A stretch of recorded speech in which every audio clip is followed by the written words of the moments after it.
Sabay-sabay nating kilalanin si Boriska Kiprianovich. Si Boriska ay ipinanganak noong January 11, 1996 sa lugar ng Volgograd sa Russia. Alam nyo, lumaking mahiyain ang batang si Boriska. Ganun pa man, base sa mga report, nagtataglay siya ng above average na IQ. Matalinong bata si Boriska. Base sa kanyang mga magulang, marunong na siyang magsalita sa edad na 2 pa lamang. Kasabay na rin ito ang pagkamarunong niya sa pagbabasa, pagdodrawing at pagpipinta.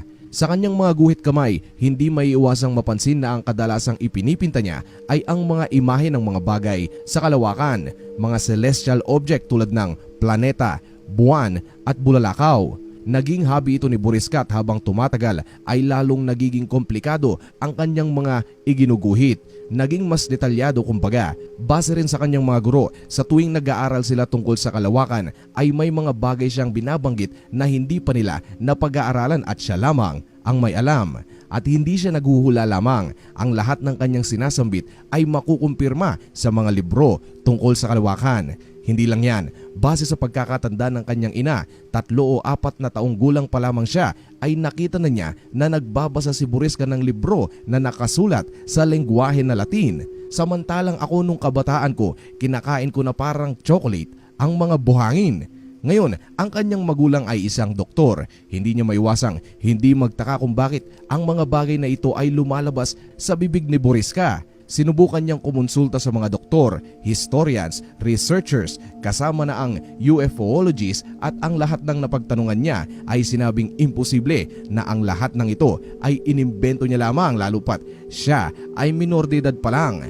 At heto na nga, nitong mga nagdaang araw naging matunog na naman ang kanyang kwento. Idinitalya niya kung ano at sino siya bago siya ipinanganak dito sa ating planeta. Base sa kanya, isa daw siyang martial pilot na pumupunta sa iba't ibang planeta. Noong naninirahan siya sa Mars, sinabi niya na ang planetang Earth noon ay may iisang kontinente pa lamang. Ito ay ang tinatawag na Lemuria. Ang Lemuria ay maihahalin tulad natin sa maalamat na The Lost City of Atlantis na sa ngayon ay hindi matagpuan. Sinasabing ang lokasyon nito ay nasa gitna ng Indian at Pacific Ocean. Ngayon, base sa kanya, ang Earth at Mars ay parehong may mga makabagong teknolohiya na. Sa Ingles ay advanced technology. Hindi lang yan, binanggit din niya na ang pagta-time travel at teleportation ay nagagawa na rin ng mga tao noon. Ang mga taong naninirahan naman dito ay parang sa Men in Black. Iba-iba silang lahi o sabihin na nating alien at mayroon silang iba't ibang teknolohiyang taglay. Tulad ng nasabi, sa naging buhay niya sa Mars ay isa siyang piloto. Ang planetang Earth at Mars noon ay interconnected o mayroong bagay na nagdidikit sa 2 planeta. Madalas niyang bisitahin ng Earth noon at ang lugar na paborito niya dito ay ang Egypt. Idinitalye niya din ang kanyang ginagamit na sasakyan papunta rito. Ang sasakyan na ito ay may hugis na tatsulok. Pinapaandar ito ng plasma at ion power. Hindi na sila gumagamit ng gas noon. Ito ay dahil ang ibinibigay nitong lakas sa kanilang sasakyan ay hindi na sapat. Ang mga ito ay nangangailangan na ng ibang source of energy o mas malakas sa gas para mapaandar. Ito nga ay ang ion at plasma. Dagdag pa niya, gumagamit sila ng espesyal na spaceship upang makapag-time travel. Ang mga taong naninirahan sa Mars ay may iba-ibang itsura pero kadalasang medyo may pagkahawig din sa atin. May iba na malaki ang mga mata, mapuputla ang kulay ng balat at ang iba naman ay mayroong pangatlo o pang-apat na mga kamay. Sa nakaraang buhay ni Boriska, sinabi niyang ang mga nakatira sa Mars ay kayang huminga ng carbon dioxide o CO2 sa table of elements. Ang CO2 ay isang uri ng hangin na kung lalanghapin nating mga tao na nakatira sa Earth ay maaari nating ikamatay. Siya ay may tangkad na 7 feet at ang mga Martians ay hindi tumatanda pagtungtong ng 35 anyos at maituturing na silang immortal. Maaari lamang silang mamatay siguro dahil sa aksidente o pagpatay sa kanila ng ibang Martians o tao. Ngayon, kung tayong mga tao ay mamamatay kung makakalanghap tayo ng sobrang carbon dioxide, ay ganoon din si Boriska pagpunta niya dito sa Earth. hindi niya kayang langhapin ang nilalanghap nating hangin, ang oxygen o O sa Scientific Table of Elements. Kaya naman gumagamit siya ng special suit na tulad ng ginagamit ng mga astronaut dito sa Earth noong pumunta sila sa buwan. Dagdag pa niya sa kanyang istorya, sa planetang Jupiter ay may tinatawag tayong The Great Red Spot.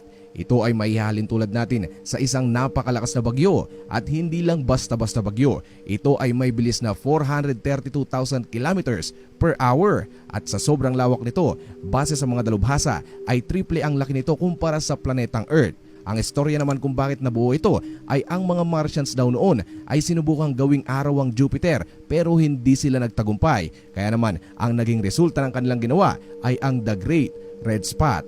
Ang tanong ngayon, nasaan na nga ba ang mga Martians? Ano kaya ang nangyari sa Mars kung bakit wala ng tao ang nakatira dito? Well, base sa kanya, ang Mars ay minsang naging napakagandang tirahan ng iba't ibang mga tao galing sa iba't ibang planeta. Ang naging dahilan kung bakit nabura sa kalawakan ang mga taong nakatira dito ay dahil sa thermonuclear war kung saan ang isang magandang sibilisasyon ay mabilis na naglaho. At dahil piloto ang kanyang naging trabaho, sinabi niya rin na isa siya sa mga sumama sa gera kung saan siya mismo ang kumukuha ng mga bomba at ibinabagsak sa katunggaling mga Martians. At dahil nga sobrang dami at lakas ng mga thermonuclear na ginagamit noong kanilang digmaan ay nagresulta ito sa pagkawala ng kanilang atmosphere. Ang atmosphere ay maihahalin tulad natin sa kumot na kung wala ka nito sa sobrang lamig na panahon ay giginawin ka ng sobra. Kaya noong nawala ito sa Mars ay para ring nawalan ng proteksyon ang mga Martians laban sa sobrang init na sinag ng araw.